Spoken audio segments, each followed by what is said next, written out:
actually, when astronauts do experiments on the International Space Station, for instance, to look at the effect of the space environment on organisms, that environment is actually technically called microgravity. That is, things feel weightless, but we're still under the influence of Earth's gravity.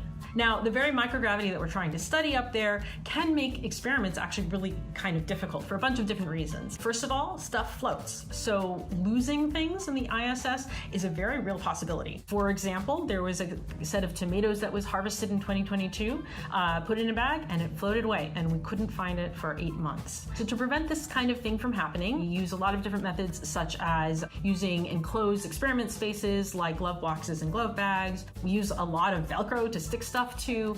Another issue is bubbles in liquids. So on Earth, bubbles float up. In space, they don't float up. They'll interfere with optical measurements or stop up your microfluidics. So space experiment equipment often includes contraptions for stopping or blocking or trapping bubbles. A third issue is convection. So on Earth, gravity drives a process of gas mixing called convection, and that helps circulate air. But without that, in microgravity, we worry about some of our experimental organisms and whether they're going to get the fresh air that they need. So we might do things like adding a fan to their habitat, or if we can't, we'll take their habitat and put it somewhere where there might already be a fan on ISS, or in a corridor where we think there are going to be a lot of astronauts moving around and circulating the air.